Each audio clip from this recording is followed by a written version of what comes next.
गुजरात का किसान जो दिन रात मजदूरी करके हिंदुस्तान में सबसे ज्यादा कॉटन की पैदावार करता है, उस कॉटन पैदा करने वाले लाखों किसानों की तरफ से मैं आप सबका स्वागत करता हूं।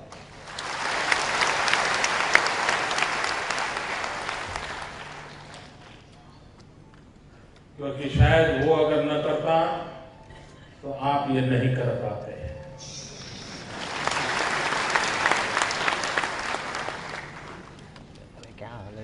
उसकी मेहनत है जिसको आप रंग रूप से भर देते हैं, और उस अर्थ में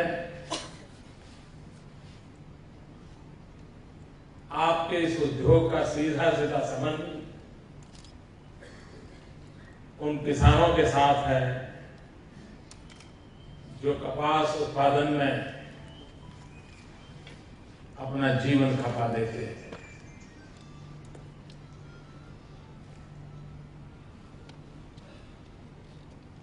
पिछले 3-4 वर्ष से आपके इस कार्यक्रम में आने के लिए मुझे निमंत्रण मिलता था, मेरा भी मन करता था,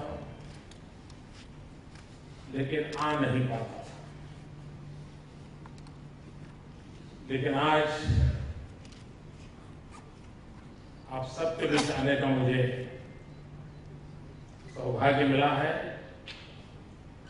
और मुझे विश्वास है कि जिस प्रकार से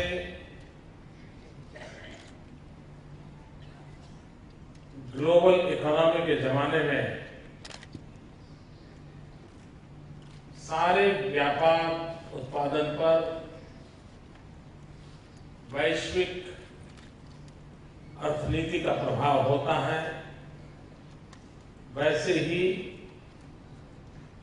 आपके इस क्षेत्र पर भी उसका प्रभाव सीधा सीधा होता है। और इसलिए आपका क्षेत्र सिर्फ स्थानीय स्पर्धा का नहीं है, आपका क्षेत्र वैश्विक स्पर्धा के साथ मुकाबला करना है, और मुकाबला भी सबसे बड़ा मुकाबला है कीमत का। कौन कम कीमत में गारमेंट देता है? जो कम कीमत में गारमेंट देता है उसका मार्केट बहुत बड़ा ग्लोबली एक्सेप्टेड होता है। और उत्पादन का खर्च कम कैसे हो? दूसरी स्पर्धा रहती है फैशन की। एक चीज आपने यहां उत्पादन करके कस्टमर तक पहुंचे तब तक फैशन बदल जाती है। आपने बहुत बढ़िया सोच करके नए बटन लगाए होंगे, जेब नए ढंग से रखा होगा, कटिंग बढ़िया किया होगा,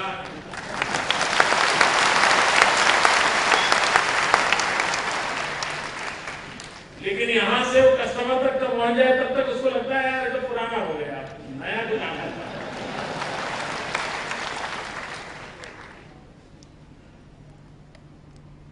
इडली डोसा वाले के लिए वो प्रॉब्लम नहीं है, आज से 100 साल पहले इडली बनाता था, आज भी बनाएगा, बिकेगी। लेकिन फैशन की दुनिया कैसा नहीं है, जूते से लेकर के टोपी तक हर चीज में उसे नयापन चाहिए, और इसलिए उसको कोप अप करना और उतनी बड़ी मात्रा में क्वांटिटी तैयार करना और मार्केट को कैप्चर करना, यानी एक प्रकार से उद्योग बहुत ही लाइव है। हर पल उसमें नए प्राण देने पड़ते हैं, और उस स्पर्धा में टिकना, लगातार रिसर्च करना। तीसरी बात है,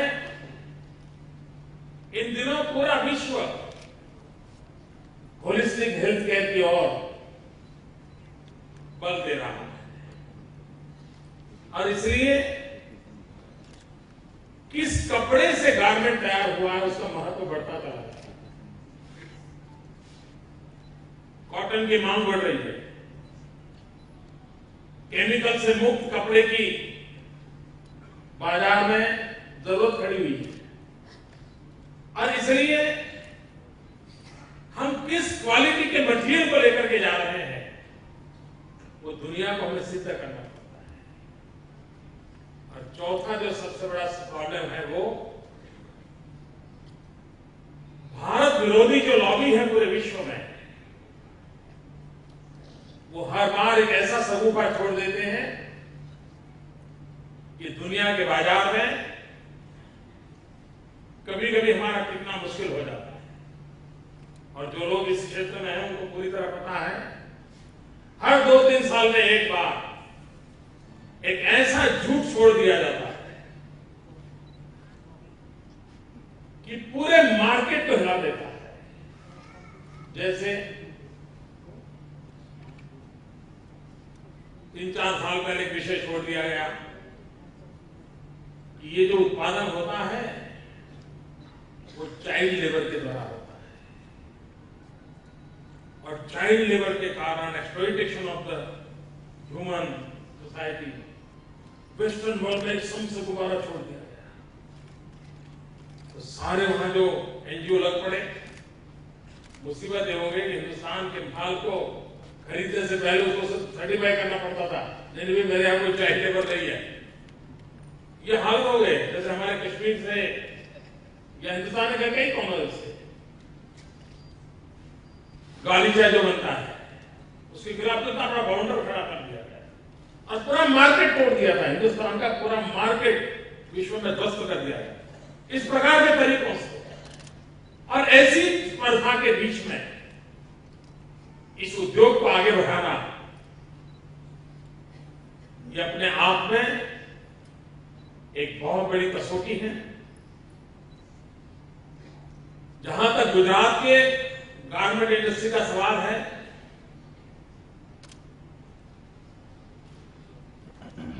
गुजरात के हमारे गारमेंट इंडस्ट्री के लोगों ने अपनी एक जगह बनाई है। पहले तो हम महाराष्ट्र के पीछे गिने जाते थे, लेकिन शायद अब आप आगे निकल चुके हैं।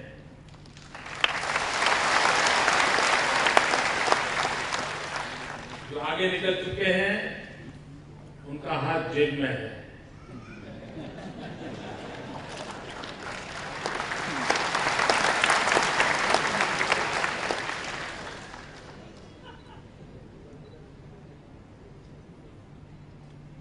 लेकिन मित्रों उसके बावजूद भी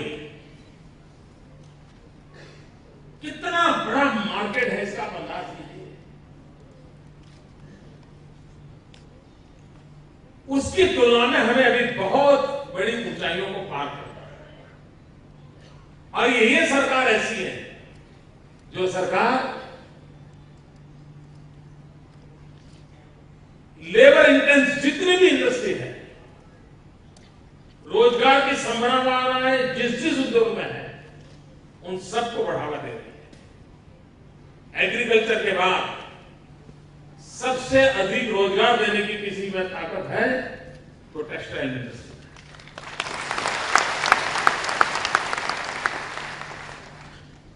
और ये एक ऐसा उद्योग है जिसमें गरीब से गरीब व्यक्ति भी,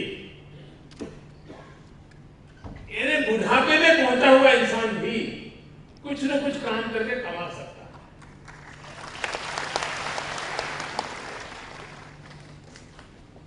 थोड़ी सी स्किल की जरूरत होती है, बहुत बड़ी एक्स्ट्राऑर्डिनरी स्किल की जरूरत नहीं होती। पड़ोसी के साथ 2 घंटे बैठ करके भी सीख लिया जाता है कि भाई फिनिश उड़ाया है तो धागा कहां से काटना, अगर बटन लगा है तो कहीं धागा दिखाई देता है कैसे काटना, चेन लगाई है तो चेन को कैसे परफेक्टली देख लेना, यही करते हैं ना। आप चिंता कर मत कीजिए, मैं इतना सारा जानता हूं, मतलब ये नहीं मैं इस उद्योग में आने वाला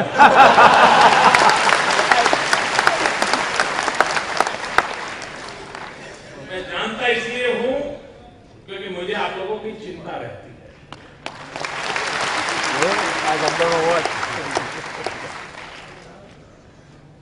कितनी ही गरीब विधवा माताएं होगी, कितनी, जो इस एक उद्योग के कारण अपने बच्चों को बड़ा करती।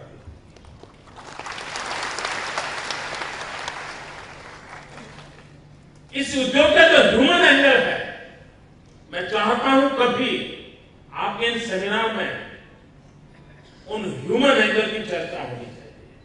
सिर्फ कितना एक्सपोर्ट हुआ, कितने डॉलर आए, माल कितना बिका, कितना नहीं बिका, बटन अब कितने महंगे हो रहे हैं, बटन में प्लास्टिक आ रहा है तो क्या तकलीफ हो रही है, इन सारे विषयों की चर्चा के बजाय साथ साथ अगर इस उद्योग का एक ह्यूमन एंगल है, एक मानवीय दृष्टिकोण है, उसे दुनिया के सामने उजागर करने की आवश्यकता है। और मैं खुद विश्वास से कहता हूं कि लाखों ऐसे गरीब माताएं होंगी जिसका जीवन सम्मान के पूर्वक इस एक उद्योग के कारण चलता है। आपने भी सोचना चाहिए। आप अपना जब ब्रोचर निकालो ना, तो उसमें एक एंगल, एक पेज इस पर लिखिए, हम कितने गरीब परिवारों की भलाई कर रहे हैं।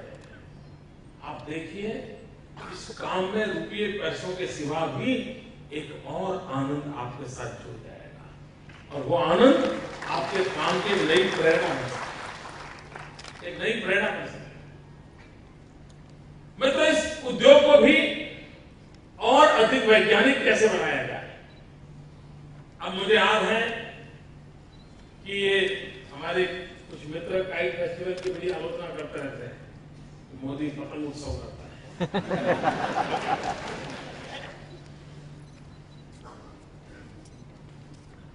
अब ये पतंग उत्सव शुरू हुआ, इसको हो गए शायद अभी 24 साल,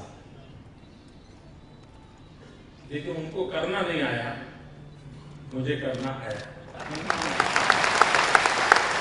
तो वो भी थे, लेकिन करना आता नहीं था। उनके लिए पतंग एक सिर्फ उत्सव था, हमने पतंग को उद्योग में बदला।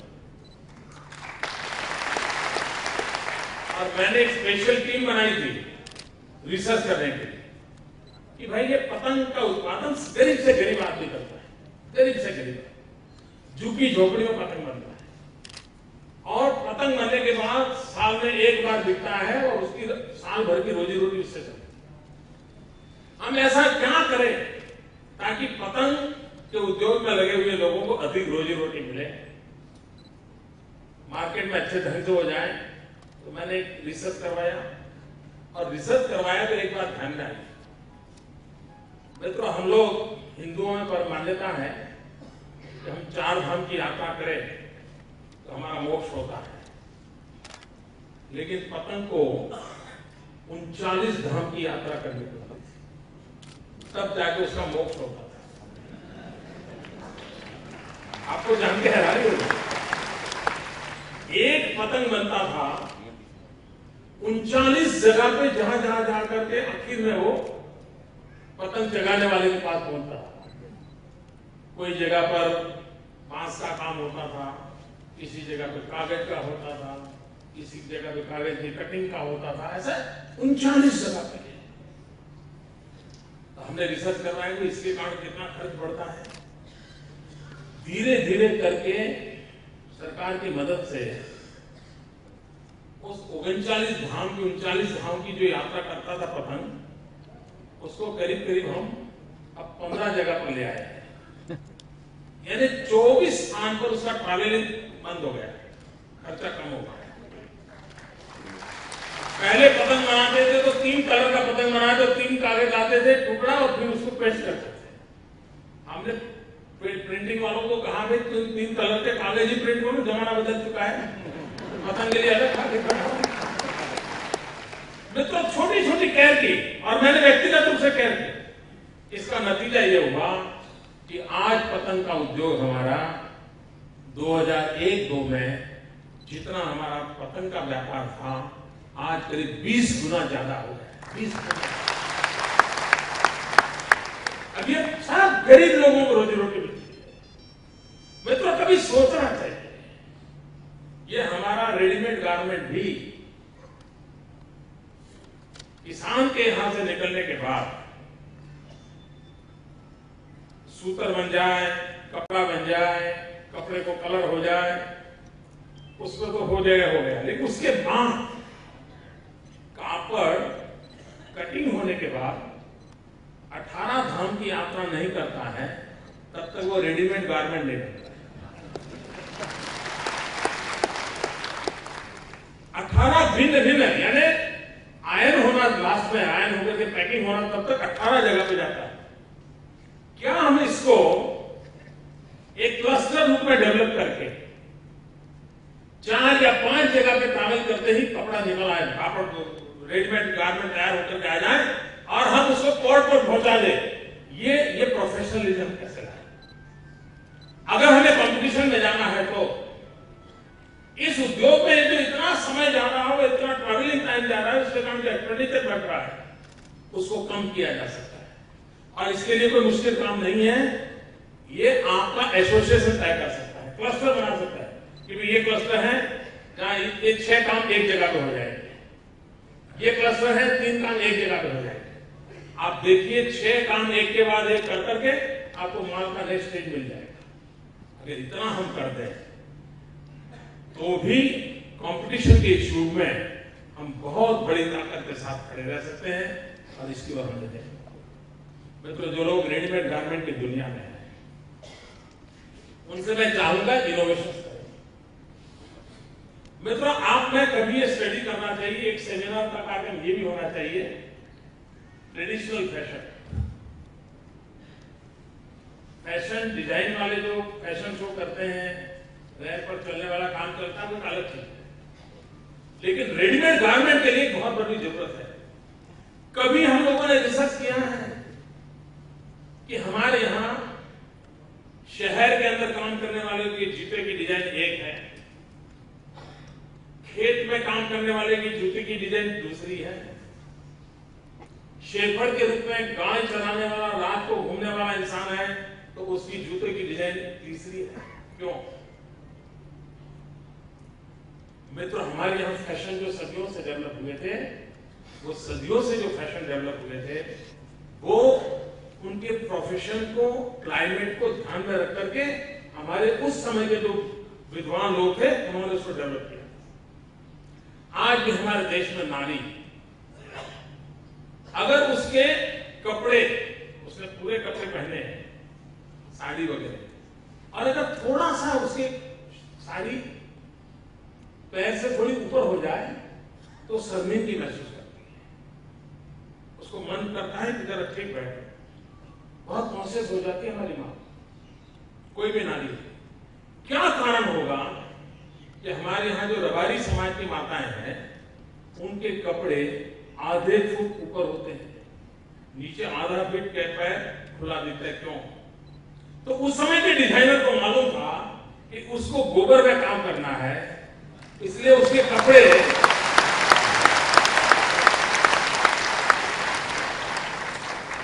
मुझे मालूम नहीं आप लोग ऐसा ऑब्जर्व करते कि नहीं करते।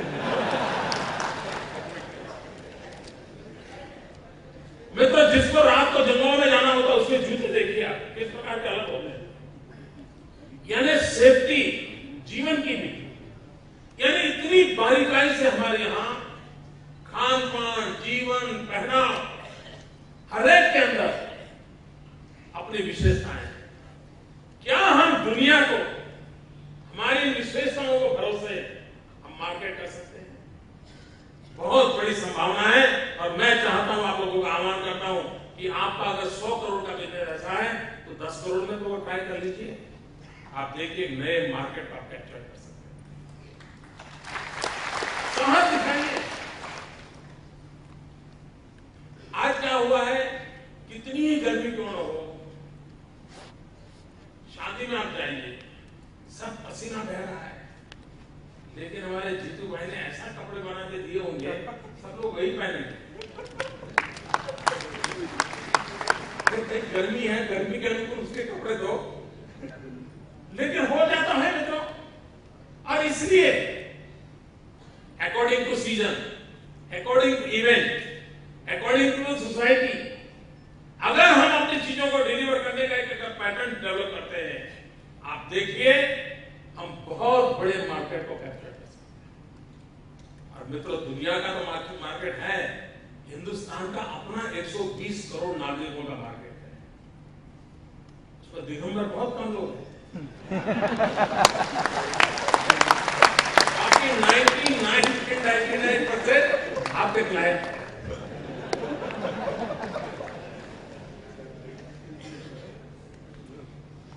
इतना बड़ा मार्केट है, उस मार्केट की ओर हम कैसे ध्यान दें? मित्र, आज पूरे विश्व में होलिस्टिक हेल्थ केयर एक बहुत बड़ा समाज जीवन का कनेक्शन बना हुआ। अगर होलिस्टिक हेल्थ केयर कनेक्शन बना है तो मित्रों, आज भी खादी दुनिया के लोगों को प्रभावित कर सकती है। खादी का, गांधी का जो मिशन था उस समय, उसका अपना एक वैल्यू है, लेकिन आज के वैज्ञानिक तरीके से भी समझाया जा सकता है कि स्किन के लिए, बॉडी के लिए खादी कितना उपयुक्त है। क्या उस मॉडर्न रूप में हम खादी का मार्केट, खादी के रेडीमेड गारमेंट का बना सकते हैं? मित्रों, आज दुनिया में उसकी मांग बढ़ रही है, लेकिन हमें उस पुरानी तरह की खादी को पकड़ के रखा है। उस खादी को भी आधुनिक स्वरूप दिया जा सकता है। मित्रों, मैंने एक बार साहस किया था, पोरबंदर में गांधी के जन्म स्थान पर हमने सरकार की तरफ से 2 अक्टूबर को फैशन शो ऑर्गेनाइज किया। बाय एंड लार्ज हमारे देश में फैशन शो के प्रति एक नकारात्मक भाव है सांस्कृतिक कारणों से, लेकिन हमने हिम्मत दिखाई और निर्णय किया था सिर्फ खादी के ही कपड़ों का फैशन शो, सिर्फ खादी का, और सारी यंग जनरेशन को हमने प्रेरित किया था। और तब मुझे याद है कि आचार्य विनोबा जी के शिष्य, उनको मैंने उस कार्य में बुलाया। उन्होंने कहा, मोदी जी ये आइडिया अच्छा है, ये हम लोगों ने भी पूरे देश में, गांधीयन लोगों ने करना चाहिए। और वैष्णव जन के गीत पर मैंने फैशन शो किया। मित्रों, खादी का एक बहुत बड़ा मार्केट हम दुनिया का कैप्चर कर सकते हैं, लोगों को हम प्रभावित कर सकते हैं, और हमारे यहाँ गरीब से गरीब आदमी को से रोजी रोटी मिल सकती है। और मैं विश्वास से कहता हूं मित्रों, आप उस क्षेत्र में भी अपना कदम रख के दिखाइए कि दुनिया को आधुनिक कपड़े और ये होलिस्टिक हेल्थ केयर वाली जो दुनिया है, एनवायरमेंट फ्रेंडली डेवलपमेंट वाली दुनिया है, उसको अपील कर सकते हैं। मित्रों, एक छोटे से देश गया था, मुझे आज स्मरण नहीं आ रहा, मैं कब से याद कर रहा था बैठा बैठा।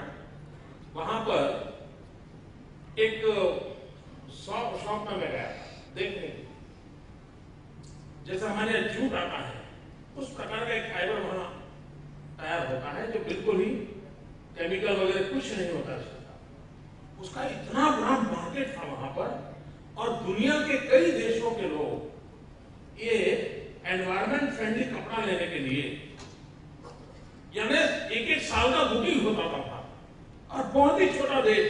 मैंने उनको कहा, भाई मेरे देश में तो खादी इससे बढ़कर यही काम कर रहा है, लेकिन हमारी खादी वहां पहुंची नहीं थी, हमारी बात पहुंची नहीं थी। हम रेडीमेड गारमेंट की दुनिया में लोग हैं, ये जो चलती हुई फैशन की स्पर्धा में हम जाते हैं और उसमें हमारी स्पीड कम पड़ जाती है, लेकिन हम अपनी चीजों को ले ठोक करके रखें तो मित्रों, हमारी स्पर्धा करने की औरों की ताकत ही नहीं है, और करने आएंगे तो 3 साल लग जाएंगे, 3 साल लग जाएंगे। और इसलिए हमें सोचना चाहिए कि हम ऐसी अपनी ओरिजिनलिटी लेकर के दुनिया के मार्केट में कैसे जाएं, ताकि हम एक बहुत बड़ा मार्केट कैप्चर कर सके, क्योंकि ये ऐसा उद्योग है 120 करोड़ नागरिकों के देश में सर्वाधिक रोजी रोटी देने वाला एक उद्योग है, और इसलिए उसको बल देना चाहिए।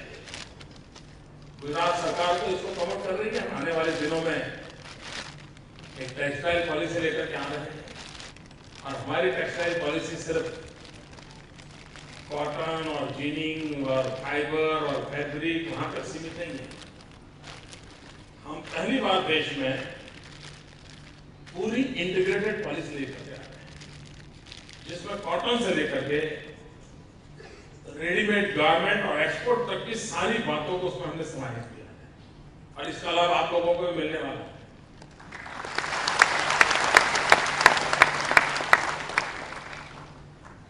जब तक पूरी पॉलिसी डिक्लेयर नहीं होती तब तक मैं कुछ चीजें बता दूं अच्छा नहीं है, लेकिन मैं इतना इशारा करता हूं आपको भी फायदा करना। और इसके कारण आप हिंदुस्तान के अन्य राज्यों की तुलना में बहुत साहस कर सकते हैं, ये मैं आपको भरोसा देता हूं। हिम्मत के साथ आप मुकाबला कर सकेंगे और ये मैं आपको विश्वास देता हूं। मैं तो कुछ कठिनाइयां भी है आपके उद्योग को, विशेष करके भारत सरकार की नीतियों की। मैं हैरान हूं, कल से प्रधानमंत्री की खबर अखबार में चल रही, टीवी पर चल रही है। अब प्रधानमंत्री वित्त मंत्री भी बने हैं, वो 92 के रोल में आए हैं, 20 साल पीछे गए हैं, तो फाइनेंस मिनिस्टर बने हैं और कल से वो फाइनेंस मिनिस्टर के नाते एक नई नई योजनाओं को घोषित कर रखा है। हम ये करेंगे, हम वो करेंगे, ऐसा कह रहे हैं। आपने देखा होगा टीवी पे। मित्रों, मेरे मन में सवाल उठा कि आप देश के प्रधानमंत्री हैं, जब तक प्रणब मुखर्जी वित्त मंत्री थे, क्या इन सारी बातों को लागू करने का उनका विरोध था क्या?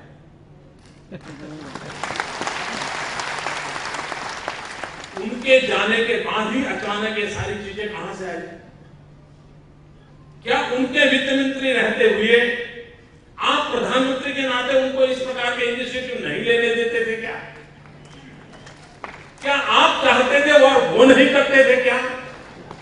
वित्त मंत्री और प्रधानमंत्री के बीच में क्या समस्या थी कि जिन बातों की बातें आप पिछले 24 घंटे से कर रहे हो, वो आपने पिछले 8 साल क्यों नहीं की? और मैं हैरान हूं, देश का मीडिया इस विषय पर चर्चा ही नहीं करता। चालू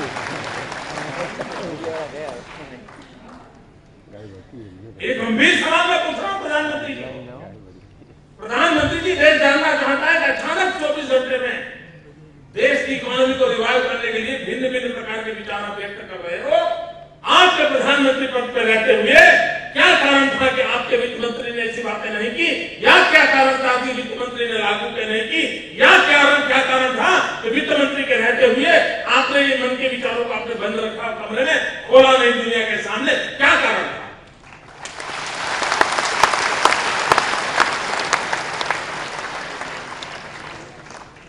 वो कौन सा कारण था? वित्त मंत्री और प्रधानमंत्री के बीच इतना फासला था कि वित्त मंत्री के जाने के 1 हफ्ते के भीतर और पिछले 24 घंटे से नए नए बातें आप ले रहे हो। मैं तो इन गंभीर सवालों के जवाब भूतपूर्व वित्त मंत्री को भी देने पड़ेंगे और वर्तमान देश के प्रधानमंत्री और प्लस वित्त मंत्री उनको भी देने पड़ेंगे। मैं आज भारत के प्रधानमंत्री को यहां गारमेंट इंडस्ट्री के लोगों की तरफ से एक सवाल पूछना चाहता हूं। क्या भारत सरकार की कोई पॉलिसी है जो हिंदुस्तान के रेडीमेड गारमेंट को बल देने वाली हो? और क्या कारण है मेरे देश के प्रधानमंत्री जी, आप हिंदुस्तान के प्रधानमंत्री को और बांग्लादेश के रेडीमेड गारमेंट को बढ़ावा देने की पॉलिसी क्यों है?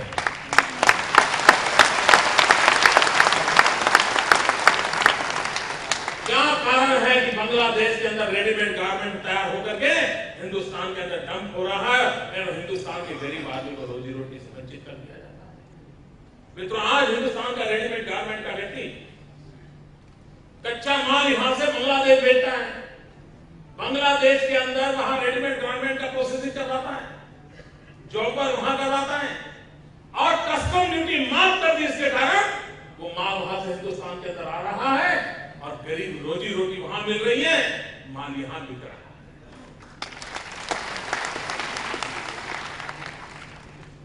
ये सारे गारमेंट इंडस्ट्री के लोग इस बात के लिए परेशान है। अच्छा, उसको भी लगता है कि अगर हिंदुस्तान में मेरी एक चीज 100 रुपए में बनती है तो बांग्लादेश में 40 रुपए बन जाती है, ट्रांसपोर्टेशन के साथ 60 में बिक जाती है, फिर भी मेरा 40 का मुनाफा है, तो हिंदुस्तान का गरीब आदमी मरे तो मरे, मैं भी वहां बनवा दूंगा। क्या भारत सरकार स्पष्ट करे, क्या कारण है कि बांग्लादेश को वहां से रेडीमेड गारमेंट हिंदुस्तान में आते हैं तो आपने कस्टम ड्यूटी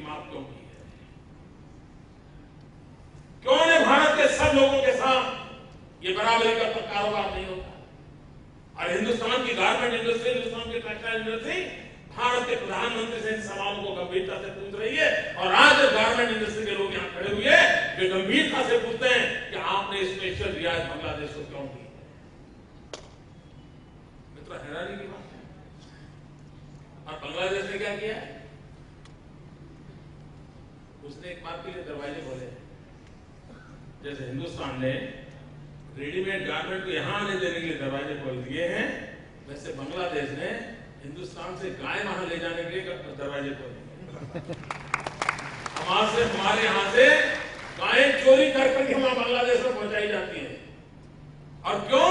तो दुनिया में बहुत बड़ा मीट का मार्केट है, उसको कैप्चर करने के लिए हिंदुस्तान से चोरी की हुई गायें बांग्लादेश में काटी जाती है और दुनिया के अंदर गायों का बीफ बेच करके अरबों खरबों डॉलर बांग्लादेश में कमाए जाते थे। लेकिन हिंदुस्तान की सरकार चुप बैठी। और इसलिए गंभीर सवालों के लिए ये देश चिंतित है। रेडीमेड गारमेंट के क्षेत्र के लोग, भाइयों बहनों, गुजरात के अंदर विकास के लिए स्काई द लिमिट, आप आइए अपना नसीब आजमाइए। देश भर से जो लोग आए हैं तो उनको भी निमंत्रण देता हूं। और गुजरात में आपको जैसा चाहिए वैसा स्कीम भी अवेलेबल। आपको कभी स्कीम में कभी समस्या नहीं होगी। आपको पावर चाहिए, पावर में कोई प्रॉब्लम नहीं। आपको पोर्ट चाहिए, पोर्ट आपके पास है। मित्रों, कभी कभी पीड़ा होगी। आप दुनिया में देखिए, बहुत बड़े बड़े मॉल में जाकर के कहोगे कि हमें कॉटन का शर्ट चाहिए, तो लिखा होता है made in Bangkok, made in Taiwan. इतना बड़ा देश, ओलंपिक में तो नंबर नहीं है, इसमें भी नहीं है। पीड़ा होती है उनको। और जब बात करते तो क्या कहते हैं? साहब, सीक्रेट तो ये है, बनता तो हमारे ही है, लेकिन लेबल लगाते हैं मेड इन बैंकॉक। ये क्यों होता है? ये इसलिए होता है कि हमने क्रेडिबल ब्रांडिंग नहीं किया। ताइवान का कपड़ा भी गारमेंट यहां तैयार होता है, कारीगर हमारा, कपड़ा यहां का, डिजाइन हमारी, योजना हमारी, पैकिंग हमारा, सब हमारा, लेकिन लेबल लग जाता है made in Taiwan. Made in India तक पहुंचने के लिए हमें क्रेडिबिलिटी पैदा करनी, हमें ब्रांड पैदा करनी पड़ती है। और इसके लिए मित्रों, कुछ दिन मुनाफा कम भी क्यों न हो, लेकिन हमें क्वालिटी कॉम्प्रोमाइज नहीं करना चाहिए। जीरो डिफेक्ट के साथ अगर हम मेड इन इंडिया लेकर के दुनिया में आए तो मित्रों, कोई दुनिया के देश की ताकत नहीं है तो हमारे छोटे छोटे देश मित्रों अपना ब्रांड नाम लेकर के बाजार में आ जाते हैं और मां कहीं और बनवा देते हैं। मित्रों, ये बात आप भी जानते हैं, आपके यहां भी बहुत लोग होंगे। मैं चेन्नई में एक रेडीमेड गारमेंट अपना गुजरात के सज्जन है, उनका चल रहा था, मैं देखने गया। बहुत बड़ा काम उनका चल रहा था, 20 साल पहले की बात है। लेकिन सारा जो रेडी होता था उस पर किसी और देश के टैग लगे हुए, बोले इसी नाम से बिकता है, उन्हीं देशों का हमें कॉन्ट्रैक्ट मिलता है। मित्रों, हमारे लोगों ने, चाहे मेड इन इंडिया हो या चाहे मेड इन गुजरात इंडिया, जो भी आपको ठीक लगे, लेकिन मित्रों हमें अपनी ब्रांड, एक प्रतिष्ठा खड़ी करनी चाहिए। विश्व के अंदर जब तक प्रतिष्ठा खड़ी नहीं होती है, माल बिकता नहीं है। और ये काम सामूहिक रूप से करना पड़ता है। एक करे दूसरा न करे तो नहीं करता, एक सबकी समान रिस्पॉन्सिबिलिटी होती है। और सब मिलकर के अगर जोर लगाते हैं तो ब्रांड हमारी प्रस्थापित हो जाती है। और उसकी पहली शर्त होती है जीरो डिफेक्ट, दूसरी होती है समय का पालन। उसको अगर 6 तारीख को डिलीवरी मिलनी है तो मिलनी चाहिए। अगर 10 तारीख हो गई और उसका बाजार टूट गया तो फिर आपका माल कोई लेता नहीं। और तीसरी बात चाहिए बढ़िया पैकिंग, पैकिंग बढ़िया चाहिए। यही होता है। मैं कोई कंसल्टेंसी फी के बिना सब बता रहा हूं आपको। मित्रों, इतनी संभावनाएं पड़ी हुई है इन संभावनाओं की ओर अगर आप ध्यान देंगे तो आज हम पहुंचे, आगे बढ़े हैं, लेकिन नई ऊंचाइयों को भी पार कर सकते हैं। और मुझे विश्वास है कि आज का यह आपका समारोह आपको एक नया विश्वास, नई ताकत, नई दृष्टि देकर के यहाँ से आप जाएंगे और हिंदुस्तान का नाम रोशन करेंगे। आपका कपड़ा भी काम आएगा, इसी अपेक्षा के साथ बहुत बहुत शुभकामनाएं। धन्यवाद।